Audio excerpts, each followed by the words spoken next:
Right, we're going to make the clay birds this morning, but before we start, we have to actually make some drawings and look at birds, all right?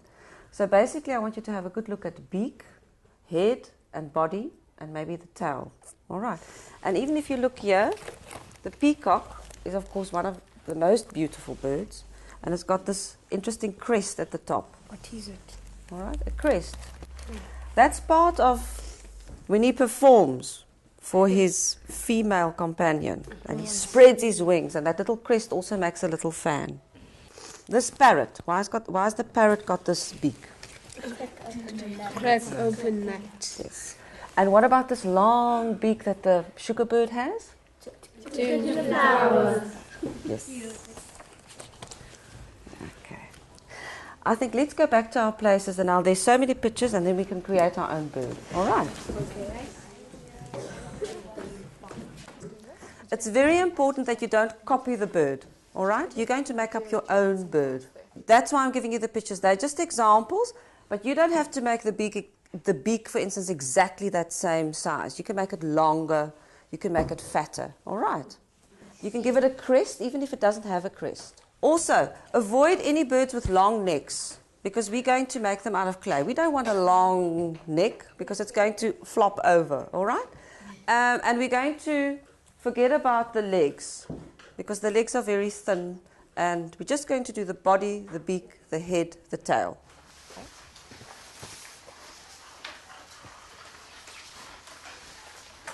When you get your ball of clay, you've got to press and turn it a bit. Not too long, because this clay is perfect, all right? It's all ready. Okay. Let me just get the paper, because we're going to put some paper in the stomach of the bird. I'm taking this size of paper, and I'm going to crumple it up, and I'm going to crumple it up in a springy way. All right?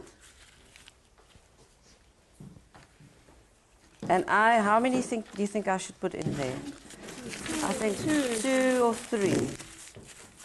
Depends on how big your bird is. Yes, it depends on how big your bird is. I think let's have 2.5, all right? And if we're going to need a little bit more for the head, then we can always add a little piece, all right? Now watch me, where's the ball? There. I'm pinching a little ball of clay, and then I'm flattening it, all right?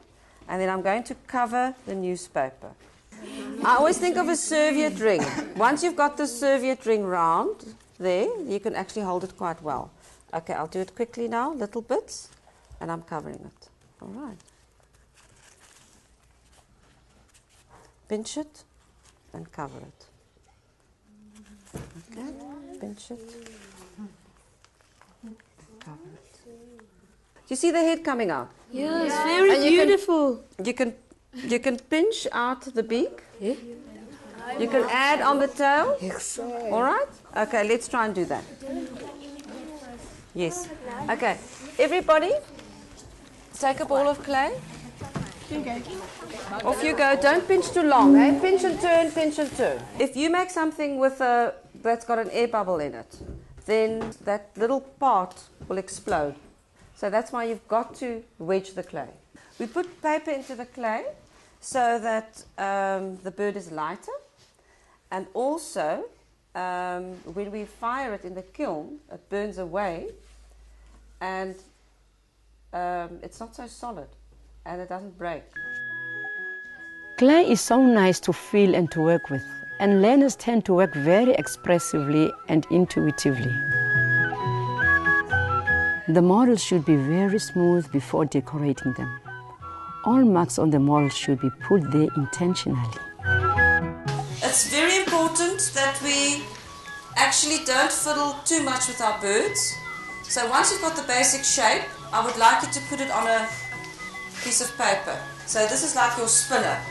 You're turning the paper and not the birdie. Learners can use a variety of objects to make marks on the surface of the clay. This creates pattern and texture on the models. I'm going to give everybody a little bit of white clay and a little bit of brown clay, which is a different color, and it will be interesting to use all these different colors. All right.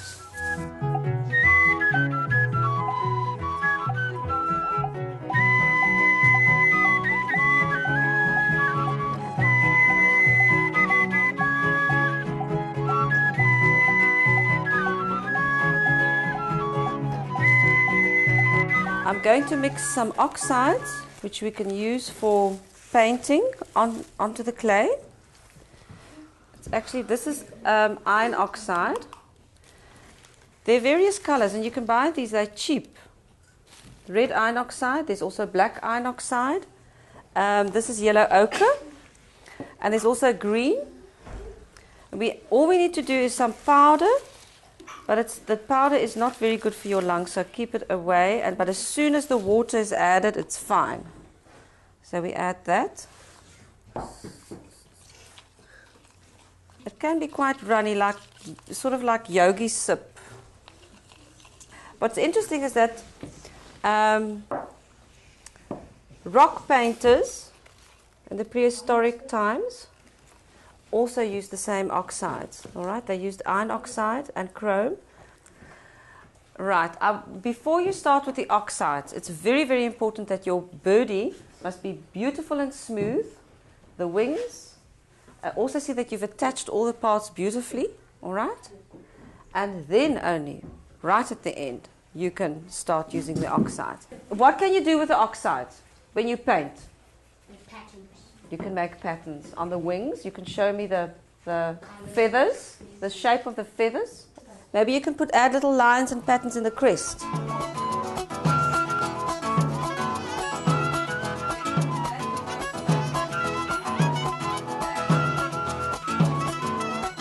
I'm going to also give you a little piece of glass for the eyes. I'm going to make a hole, 1 or 2 underneath each bird, because the newspaper inside the bird will burn away and there will be a cavity. And we need to make a hole so that the air can go out. Otherwise you'll have an explosion. You don't want that. These are glass beads, because the glass beads do not, sometimes it melts a little bit, but they stay intact. We can't use plastic beads because the plastic beads will just melt away.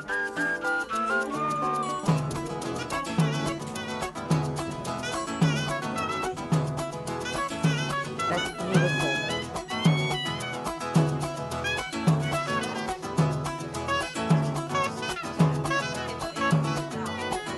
Before firing, the clay must be dried out for at least a week. If any moisture is present, the clay will crack or shatter.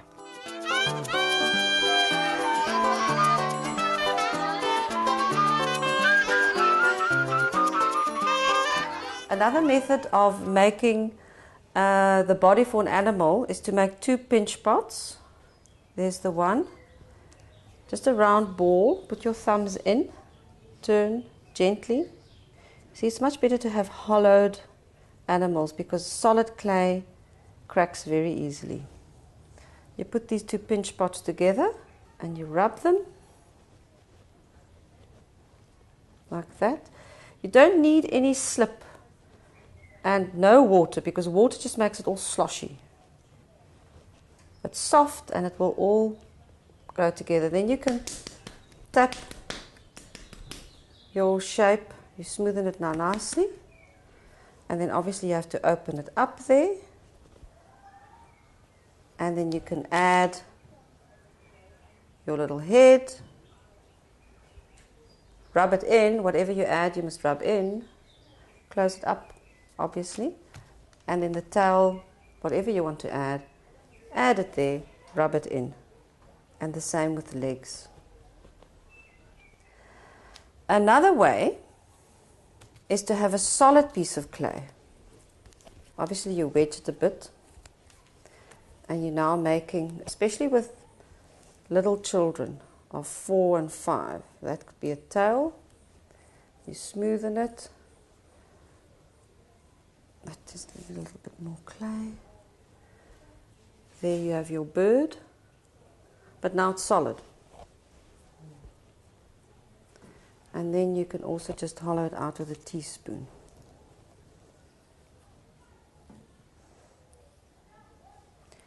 And you'll be amazed, you also save a lot of clay by making things hollow. They can make little eggies or tiny birds with whatever you scoop out.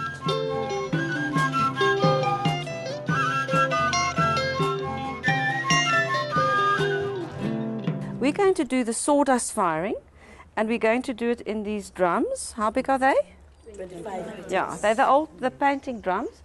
If you look at the distance of the holes and the size of the holes, that's very important.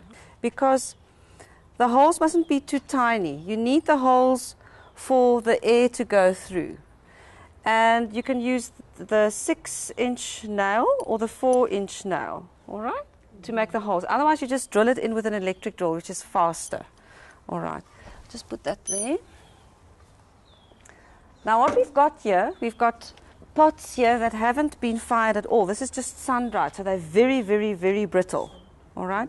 It is nice if you've got an electrical kiln to use these pots here, which have been bisque fired. Now this has been fired up to 1,000 degrees, so it's much harder. Have a good look. The bin is standing on 3 bricks. You do it outside somewhere where it's not too windy, sort of a secluded area. You must be very careful. And the bricks are there so that it doesn't damage the flooring underneath, the other bricks. Or if you do it on the grass, it doesn't spoil the lawn. All right. These bags, you actually have to go to the sawmill to get your sawdust. Sometimes you get very fine sawdust. This is a mixture of fine and coarse, which is ideal. That's what you need. Sometimes you get sawdust that's a little bit dirty, and then what's nice to do is to open up your, this is the dirty bag.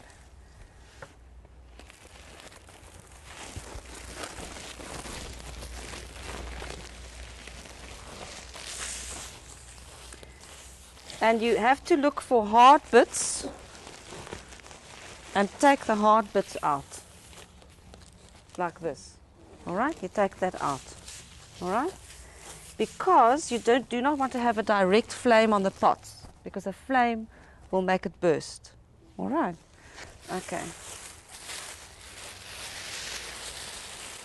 This we can use at the bottom of the drum.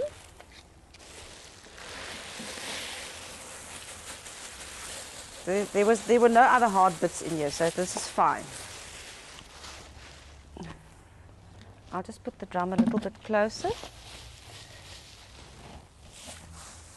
So I put quite a sort of a cushioned layer at the bottom, so that I'm sure that the fire will go right down to the bottom, and that those pots that I put at the bottom will also burn. All right. Then I need some helpers. Get some sawdust, put it inside the pot. We put the heavier ones at the bottom. Okay, and then you make the next layer. Okay? Heavy one, you put it in.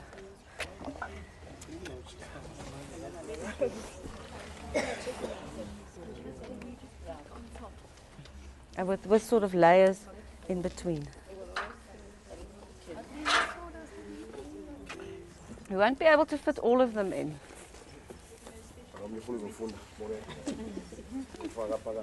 I had a cushion at the bottom, and I have sort of like a layer on top. The reason for that is I'm now going to set this alight. And when I set it alight, I don't want direct flames onto the pots, otherwise they will crack. So that's why I've got that cushion. Visca pours thinners over the sawdust to begin the firing process. Any flammable liquid can be used. Okay, you let the fire burn very well in the beginning, all right? Let it just go, all right? And when it takes, you can slide the lid over it sort of halfway, and then you can cover it. About 10 hours it will be ready, but it will be very, very hot, all right? So you mustn't burn yourself. So give yourself a whole 24 hours, then you can take it out and clean it. And what can we do with it? Oh, I better put the lid over.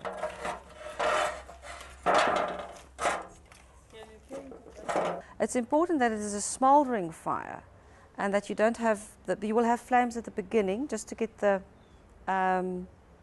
fire started. But then you must shift the lid over so that you create a smoldering fire. Here we have an example of a sawdust-fired pot. You can see it's not completely black, but it's a little bit blotchy, but it gives a very nice effect. We've polished it with 3 layers of cobra polish and shined it up. It's not very, very shiny, but it's a matte sheen. So it's actually very nice.